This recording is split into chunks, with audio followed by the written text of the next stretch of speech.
जय जय श्री राम, जय जय श्री राम,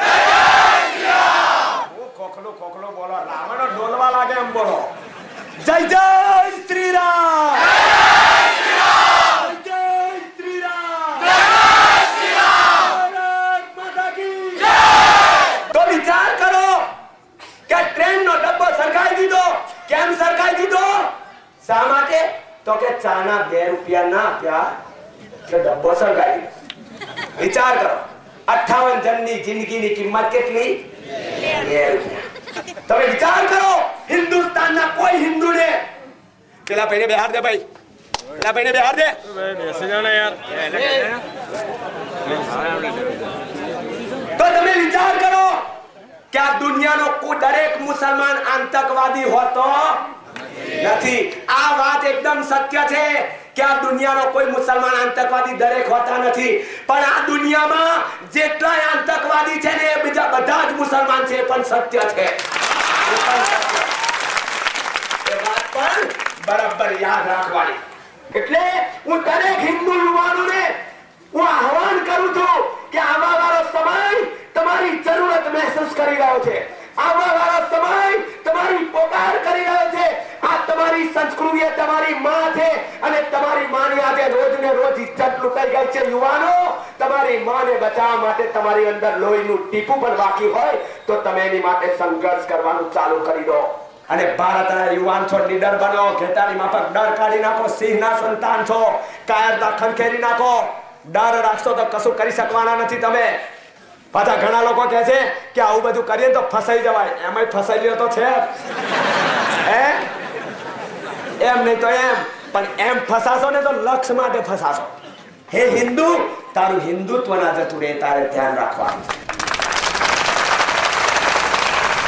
ने तब फटाकड़े भी इन लोगों ने फोड़े थे, ट्रेन जली तब। यहाँ गांव में बहुत से गांव में तो बरगोड़ा निकाला था। बरगोड़ा शोभा यात्रा हमारे मुसलमान ने कुछ करके दिखाया। देखिए एक बात समझिए कि हिंदू समाज पहले किसी को डराता नहीं है। ये अपनी एक संस्कृति है, भारतीय संस्कृति, वो किसी को पहले डराना नहीं जानता। मगर जो लोग हिंदुओं को डराता है, डराने के लिए आता है, तो फिर ये जो जागरूक समाज उसको अभी फेस करता है।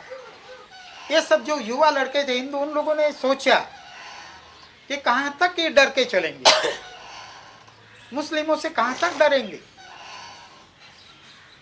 फिर ये जागृति आई और आज हम देख रहे हैं, आज हमारे हिंदू युवक को कोई ऐसा नहीं कह सकता कि तो उठ यहाँ से, वो उठा के उसको एक तमाचा मार देगा।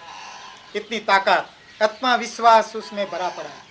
ये जो गोधरा की घटना घटी उसमें तो क्या है कि यहाँ जागृति आई हुई थी, इसीलिए इन लोगों ने जो प्रत्याघात दिया। मुसलमान औरतों के खिलाफ इस बार रिएक्शन नहीं, ऐसा तो देखो मतलब मुस्लिम लड़कियों को हिंदू लोगों ने बहुत कम उठाया है, या हम लोगों ने मुसलमानों को कुछ नहीं किया। यहाँ कुछ नहीं हुआ है, कुछ किया ही नहीं है। मतलब क्या है, ये तो पीछे से जो कमेटी वाले आए वो आए, उन लोगों ने ये किया कि भाई कुछ करो। मेरे पर भी केस हुआ है। अभी मैं अयोध्या में था, मैं 2 तारीख को आया। हाँ, बात ट्रेन सच्ची है। जली तब मैं अयोध्या में था। उसके पहले तो मेरे पर केस लग गया था। उनके पर 5-6 केस हाँ, लगे हुए हैं। उसके पहले कि भाई यही मुसलमानों ने, यही उन लोगों ने, यही शास्त्री था जिसने आगेवानी ली और हमारे सब घर जलाए। हमारे ऊपर 300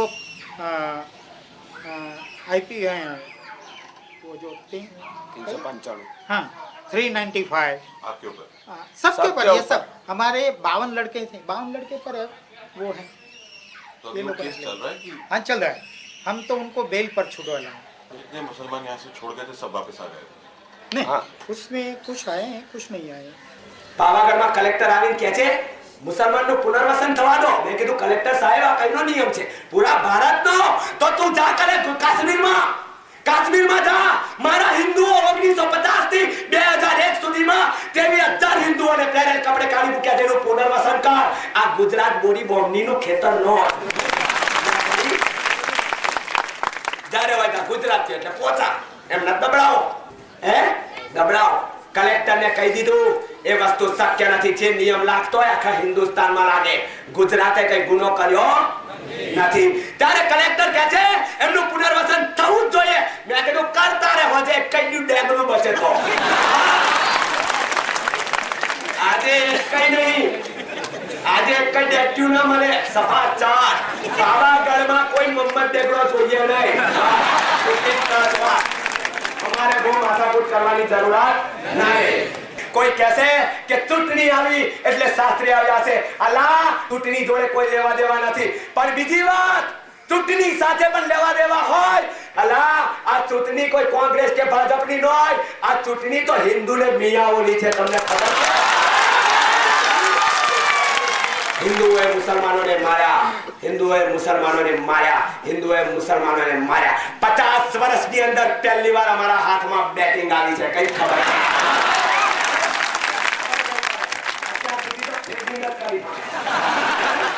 આજે हमारा हालोल एक एक लिए वो धोती वाला आएगा वो धोती वाला आएगा आगे एक एक लिए खड़े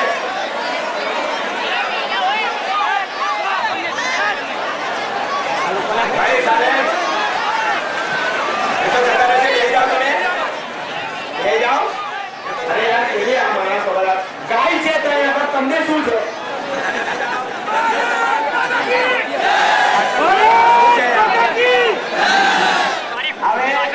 મહેરબાની કરીને 1 મિનિટ બેસી જાઓ એકદમ શાંતિ રાખો હિન્દુ કાર સેવકો મરી ગયા મંદિર પર હુમલો થયો એની અંદર લિંગ દો કે સોનિયા ગાંધીને કોઈ પડેલી નથી કેમ કે બંને ખ્રિસ્તી છે એટલે એને હિન્દુની ભાવના હોવાની નથી તમે જાતે વિચારવા જેવો પણ છે ભાઈ આ દેશની અંદર રહીને સોનિયા ગાંધી જો એની જાતને ખ્રિસ્તી જ માનતી હોય તો સોનિયા ગાંધી તારો કોઈ અધિકાર નથી આ દેશમાં રહેવાનો